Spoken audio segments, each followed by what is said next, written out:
Ladies and gentlemen, my name is Katarzyna Pisarska. I'm the chair of the Warsaw Security Forum from Poland. And of course, I would want to start with a scene-setting question about what really today women leadership is facing. We have seen over the last many decades, many of women's rights enhanced: freedom from violence, access to healthcare, access to education of young girls, the right to vote, the right to be elected, an equal wage, and of course the right to have a choice on your own body, about your own body. But today we're facing a world that is no longer a world opened to enhancing these rights. We are seeing a world where not only liberal democracies are crumbling, and they have been of essence for women's rights, but more importantly, the rules-based order, when you said impunity meets reaction, where not only women, but all citizens have rights, and their rights are being protected. So my question to all of you, and for very brief answers, what do you think that the changes we currently see in the United States, in a lot of democracies, will mean for women's rights? And I'll start with Secretary Clinton.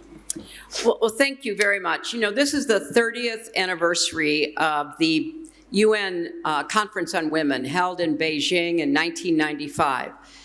And at that conference, there was an adoption of what was called the Platform for Action. It was adopted by consensus. 189 countries agreed to adopt this agenda that talked about expanding women's rights in law, in regulation, in constitution, in the family, in society, in the economy. And we were making real progress on achieving a lot of those changes. I think that it's fair to say, as you just heard from our moderator, that there has been an organized pushback against women's continuing progress around the world. And that pushback has happened in the so-called real world and the so-called virtual world. And we're seeing it in laws being changed, in leaders from literally Xi Jinping to Putin to Elon Musk, talking about women must go back into the home, women must have babies, that's their primary, maybe their only benefit to society. So it's not only reversing laws and rights like we saw in the United States with the reversal of reproductive rights, including the right to abortion for women to make their own decisions, but it's the effort to reverse norms and what's expected of women. And if you go online, you see this every day. The amount of threats against women, not just high-profile women like the women on this stage, but women who do anything that runs afoul of expectations about how they're supposed to look, how they're supposed to behave, who they can be, are greeted with enormous, vile, misogynistic language and attacks. So there's an enormous amount of work to be done to hold the line and then to try to reverse it. But it's a global phenomenon, and it's one that I hope more people will be paying attention to and speaking up and doing something about the abuse online. Thank you very much. President, you've been a champion also of women's rights. What's your assessment when it comes to progress and the future of that progress? You're the new generation of women leaders in politics, and a lot of women like you have entered politics in the recent times. How do you see this unfolding as we speak? In fact, it did take a long way. It wasn't a rosy picture, so I don't want to paint it as if it was short or sweet. Quite the opposite. I've been in politics for 25 years, so it does take a lot of effort. It does take a lot of tireless work. It does take a lot of relentless work and not giving up in front of challenges. And this has been the case for every single woman in my country, and I would say also beyond. beyond. But just getting back to what Madam Secretary mentioned about, voices saying the woman belongs in the house or in the kitchen. Look, I mean, women can do the house and the kitchen and the kids and running the country all at the same time. We do it every single day. As a mother of twins and a wife and a daughter and a woman that has fought her way through enormous difficulties and fought a lot of political dinosaurs on the way, and the leader of a country that has traditionally been very patriarchal, I do understand that there are so many countries that are still facing these challenges, and they're on the way to, of course, emancipation. We just need to make sure that no matter how hard it is, there is no giving up. But yes, you are right, there are so many setbacks. And, when we're talking about countries like Afghanistan, it's, a gender apartheid that is going on there. And then at the same time, there are so many women, alongside children, of course, that are suffering so much because of the wars going on in Ukraine, in the Middle East, and in Africa. And we need to think about the setbacks on basic human rights against women that are happening in these countries, which is why one of the focuses of my work has been on strengthening the women, peace, and security agenda, because as history shows, and as we can see from the statistics, not just because of the role that women have played in the forefront, in the front line, but whenever women are at the table, at the decision-making table, that is, not any kind of table, peace comes faster, and it lasts longer. So if we want peace, we will have women included in decision-making.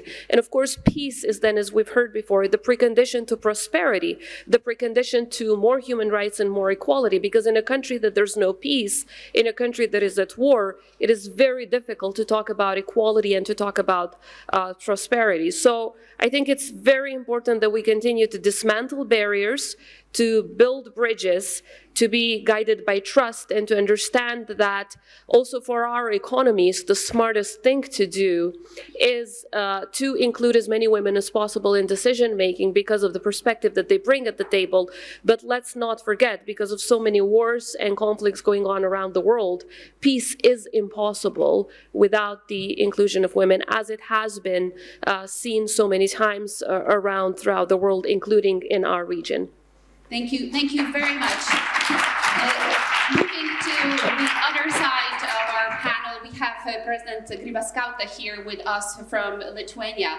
And of course, we are hearing, seeing, and feeling Europe is changing, Europe is arming, Europe is rearming, Europe is preparing for war and conflict. And we also know that war and conflict never helps the enhancement of freedoms, of women's rights. How do you see from Lithuania's perspective today, both the security situation, I think that's very important, and how can Europe actually stand against all these negative trends that we're currently seeing, anti-democratic trends? President Grybauskaitė. The more we're losing democracy or risking losing democracy, we're risking losing human rights. And who in the first loss? It's women. But today in Lithuania, we have defense minister, woman. Mm-hmm. And she is organizing the defense lines against threats, what we are facing today. And it is very painful to say that we feel in our region a betrayal by our main partner, our democratic example, which practically not at all democratic became. And here I'm talking about United States. For us, all fight for freedom and independence after the Soviet occupation, after Second World War. US was an example which we're looking for, supported us, helped us to be strong. Now we will look to ourselves, how Europe can be strong, because it looks like that democratic example is no more an example. And this is not easy. We understand that morally, not easy for all population, not only women. It's not easier to invest, instead of social security, to invest into our defense security. And we are doing this. Today, our region is already investing into our defense about 4% of our GDP, and we will go further. We are small by size, Baltic states, but we are strong by willingness to defend ourselves, resilient, and readiness to defend. So, better not touch us. And this, I say as a woman leader for 10 years of my country, which organized the army after the occupation of Crimea. We organized the fight and criticism of our partners who were too soft and illusionary about Russia.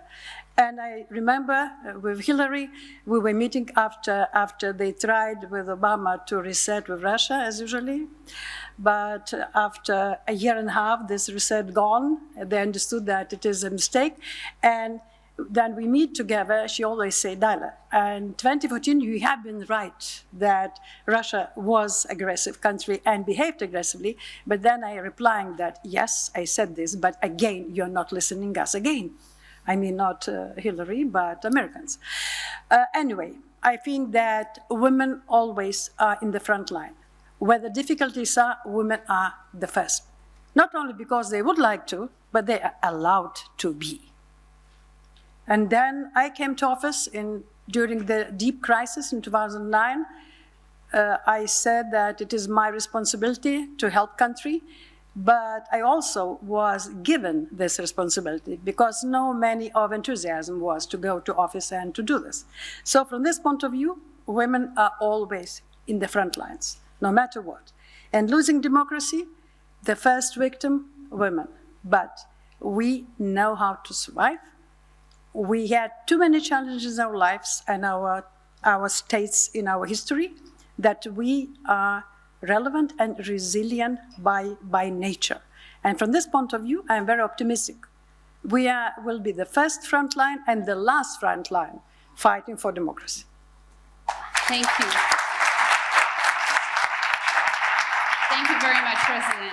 Prime Minister Gavrilita, of course, your president is a shining star on the women leadership spectrum in Europe, struggling immensely. A small country that is basically the next for grabs for Russia, and Russia is not shy to say that outright. Could you tell us more about the security environment right now, and how are you fearing this is going to impact women's rights in your region? Thank you very much. First of all, I want to mention that President Maia Sandu is the first female president. And in 2022, we were, at some point, the only country in the world that had a woman president and a woman prime minister. And this came at the most difficult time for our country. When Russia invaded Ukraine, when Russia weaponized its energy supply to Moldova, and when Russia interfered with cybersecurity attacks, disinformation, and so on.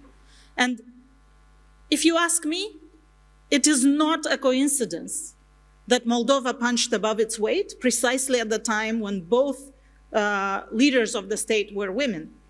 We received 5 times more refugees than UNHCR thought our total capacity was. We diversified in 1 year 100% of our energy supply, gas supply from Russia to 100% from alternative sources, while at the same time introducing a targeted energy vulnerability compensation system for our people. We also resolved the supply crisis and stabilized the country while we had a deep stagflation due to the war. And by the way, while this was happening, because we introduced a double quota in parliament and 40% of our parliament are women, we also managed to ratify the Istanbul Convention, create the institutional framework for combating domestic violence, introduce the double quota on the subnational level, on the local level, and introduce a number of laws on paternal leave and childcare and systems that actually are meant to support people to have a fair chance. Because yes, we can do it all, as President mentioned, But actually, we shouldn't face unfair competition. And we should have systems like childcare systems, social protection system, healthcare systems that actually support all members of the society and women to move forward. And I want to say that what we're facing now is this hybrid war that sometimes I'm stunned is still not being recognized in some quarters. Moldova has always been a laboratory and an experiment for these disinformation attacks. We have seen in the German elections, doppelganger, matryoshka, these networks, trolls, factories that actually are used to, as I mentioned in my speech, change the hierarchy of concerns and change how people think about their future and their vote. And in Moldova, we have elections coming up in the autumn, and it is extremely important to support Moldova in fighting disinformation, in fighting this interference. There is a very well documented by investigative journalists network of buying votes, which is based like on a Mary Kay marketing mechanism. So we have to stay together. We have to stand together. We have to support each other.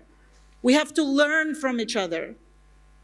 And we have to combat this disinformation, combat this interference, and make sure that we preserve democracy, because I agree that democracy is about human rights and women's rights. And finally, I just want to say that I was not in politics when Secretary Clinton was in politics, and when President of Lithuania was in politics. And when I had the opportunity to go into politics, I didn't even ask myself, is this the place for women? I didn't, because I saw role models. So I want to salute all those who went ahead of us, and I want to urge that each of us consciously make this behavioral choice and think what we can do for other women. You know, whether it is in politics, whether it's in the civil society, whether it's on boards, and we have to speak out and protect what's ours. I heard already companies speak about the fact that immediately after the cancellation of DEI, already there was talk, oh, we shouldn't consider criteria whether it's a woman or not when we choose somebody for our board or for our management positions. Well, let's fight against this. Let's speak up. Let's say we cannot backtrack on something that has been achieved with such hard work and resilience. Thank you. Thank you. Thank you very much, Prime Minister. And finally, as I was informed, we have only 5 minutes left. Maria Reza, we've talked about more of a transatlantic perspective, the US, Europe, but really the advancement of human rights, the history of advancement of human rights in Asia, I mean, is a beautiful also story of the world order in which actually women were put in the forefront. Please bring us a perspective from your region. Sure. First of all, if you are a woman today, online, you are attacked significantly more. And I'll give you Philippine numbers. In 2017, women journalists on Facebook were attacked at least 10 times more than men. That's 2017. So first of all, let me tell you how at the Beijing Women's Conference in 1995, I was chasing this woman around, and now she's just standing there, right? And remember, that was when she said women's rights are human rights. And since then, I'm a journalist. I was one of the first female bureau chiefs of CNN in Southeast Asia. Soon after, we began hiring women of color, Asian American women. It wasn't just the blonde, blue-eyed. Sorry, no offense. But everything that we have gained since 1995, please understand we stand to lose today. Because the design of social media, which is what connects all of us, literally is coded bias. If you are a woman, LGBTQ+, if you are marginalized, an ethnic minority, if you're marginalized in any way in the real world, you're further marginalized online. So what does that mean? In the Philippines, with the rise of Duterte, he attacked the women first because it's very similar to other leaders today who have been elected, illiberal leaders that have been elected democratically, right? He used sexism, but then it began to become misogyny. And the kinds of information operations women are subjected to is impossible to deal with. You can't fight against it. And I say this because I was getting hit with 90 hate messages per hour. Don't take it personally. That's what I learned. You know, it's just meant to stifle you and to take your voice out. But it isn't just the journalists. It isn't just the activists.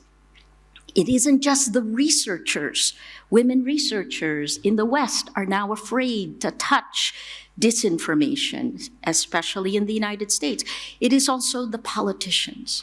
The women politicians, and this is Madeleine Albright, who began #NotTheCost. Please do not let women be the cost of how we moved online, right? So women politicians today, and this is an EU study that just showed women politicians in Europe are now stopping after one term because they are being doxxed. They have kids, they have families. So to the very courageous women leaders on this panel, you know, thank you for all you do. And this is the last thing I will say.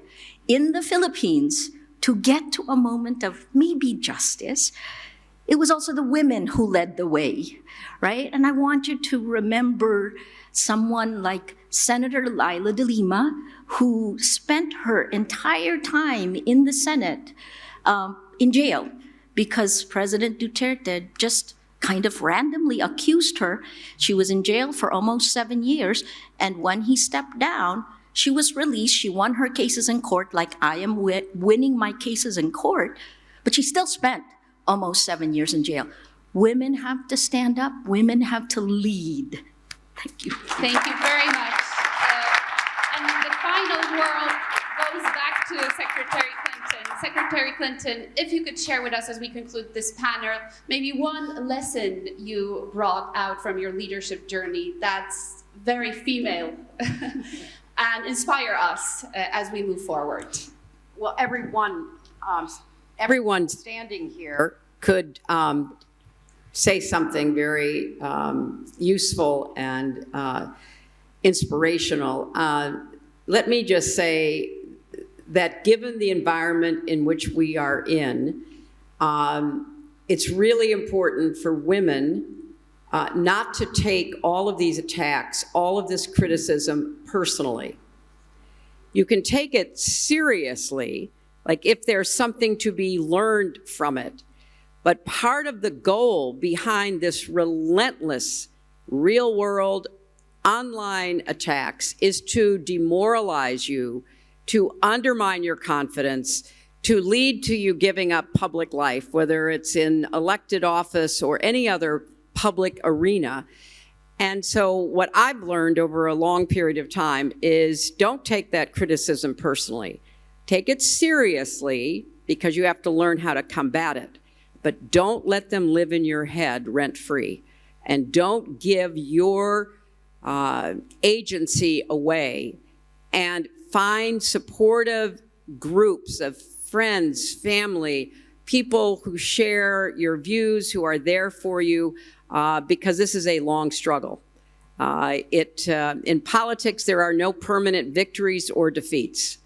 And so part of what we are facing is, once again, suiting up, and whether it's creating more defense in Europe for Europe, as sad as that is, Dahlia, or fighting a dictator, read Maria's book, How to Stand Up to a Dictator, or taking on Russia that wants to consume your country with 2 brave women leaders, or helping to build a society and an economy and a political system after a war, as in Kosovo, or being in Poland and recognizing the really important role that Poland must play, as you saved your own democracy, to save others as well. And women have to be not only at that table, but in the forefront. So keep up that resilience, keep up that determination, and let's keep going together. Thank you very much, Secretary. Thank you to our stellar panel. Thank you, presidents, prime ministers. Thank you to the audience, and thank you for your patience. Of course, we did go a bit over time, but I am sure it was absolutely worth it. Thank you, everyone, and have a good lunch.